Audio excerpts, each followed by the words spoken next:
Pokémon Snap, a groundbreaking cult classic that hit mainstream appeal. That really shouldn't have the success it does.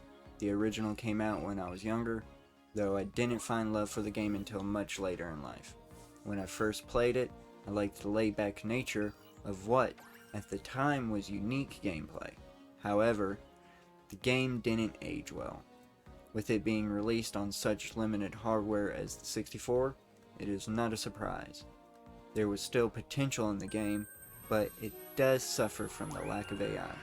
They tried their best to have the illusion of some AI, but it falls short, being able to interact with the Pokemon, but in truth, all you actually did was push a button to change their set pre-programmed animation. Now years later, they finally give us a sequel, and all they gave us was beautiful graphics and kind of continuation of the previous story. In both games, you unlock the same upgrades for the on-rails cart to take pictures of what can be some amazing moments, until you see those same moments a baker's dozen times. Next, I'll explain what was updated and what was kept the same. In the original Pokemon Snap, it did seem you were bothering the Pokemon and disturbing them in their natural environment. Thankfully, they did aim to correct that in the sequel. You unlock what is called a plain apple in the original, a much lighter fake apple-like fruit called Fluff Fruit in the sequel. They did change the Pester Ball into a Pokemon-friendly item called an Illumina Orb that infuses Pokemon with what they call life energy in the game. The Pokemon Flute makes a return, but it does not seem like every Pokemon reacts to it. While some Pokemon respond to the flute, some seemingly never break their set animated path, much to my chagrin. Finally, we come to the last upgrade. Shockingly, an even more useless upgrade this time around is the turbo function.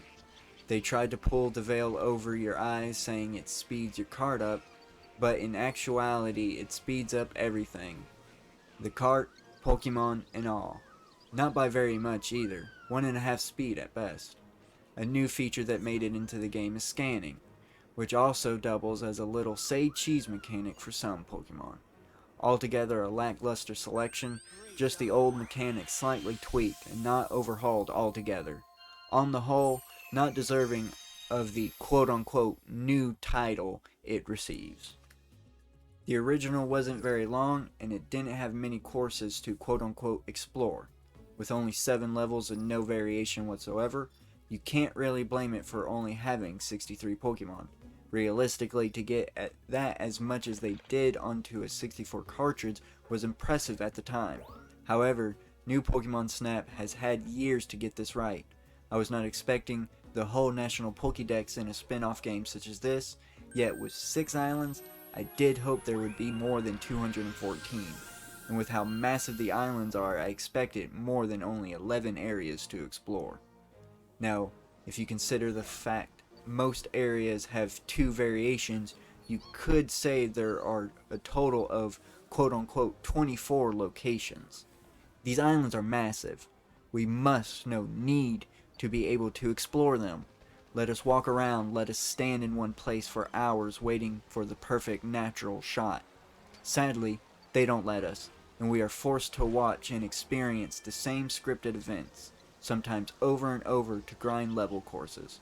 With the current realm of quote-unquote open-world games, I wanted to explore, as the game at its core is exploring the locales to find the best photo.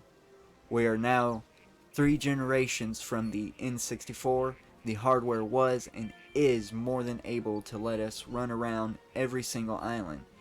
Each course has its own individual level, and you can only get experience for a course by playing that specific course, often repeatedly. Example, if you want the research camp to be level 2, you must play the course over and over and over trying to level it up. Some courses level up naturally by playing them, but some require an outrageous grind. This is also where you can be roadblocked, because you eventually must play a specific course. Either you do something cryptic or grind the course to level 3 to progress the story. If you don't do it the cryptic way, you are stuck playing the same course on level 2 incessantly. This would not be a problem if the game wasn't so scripted and had any kind of randomization. I should not be able to look up a guide that explains how specifically you can get the perfect pictures. The perfect shot should be able to happen through exploration, creativity, and a bit of luck. I don't want someone telling me they saw the same exact thing in every single course. I want it more wildlife photographer simulator set in a Pokemon universe and less on-rail shooter. We need a game that lets us create awesome photos. We need a game that gives us the tools to figure out how to progress on our own and challenge us with interesting puzzles. We need a game that gives us the freedom to explore. Which brings us to the reason why I wrote this review. Why I'm taking the time to share my opinion about a game that is basically a very high quality remake with a decent amount of additional content and beautiful graphics. You see, that's just it. Quote unquote new Pokemon Snap is just a remake. They changed the setting and added more Pokemon, but not much else. That is the real root of the problem. I was expecting more. I wanted a wildlife photographer simulator set within the Pokemon universe.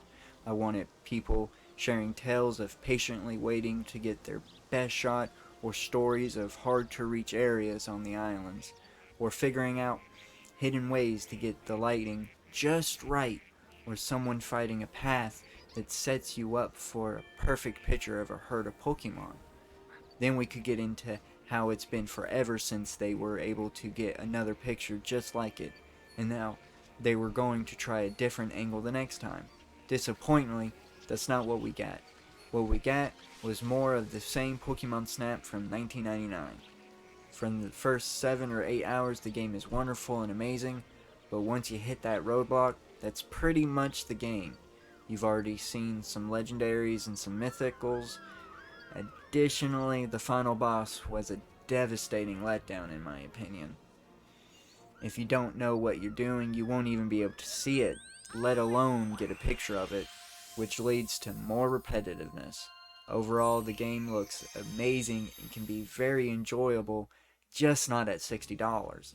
Honestly, it's not even worth $40. $30 at most. The sequel deserved to be so much more than a beefed up remake. The game is too much of a disappointment to be given a number rating. I'll be unfair and I don't want to be.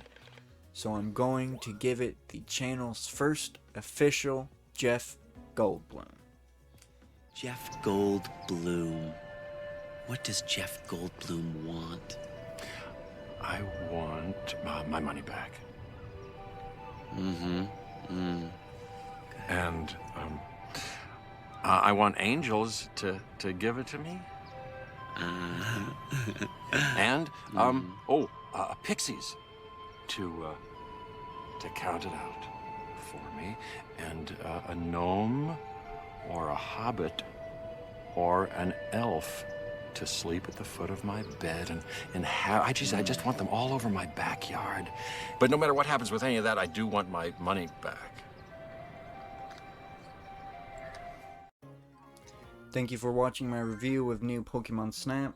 Don't worry, not going to review video games regularly. I just had to get my thoughts out on this one. I am aware they did a free update, but they just added 20 more Pokemon and 6 new courses. The main issue is the overall gameplay and pricing, not the amount of content. So the update is still not enough to improve the game. If you are still here, please like or dislike the video, leave a comment, and share the video. Subscribe to the channel and turn on notifications. Thank you again.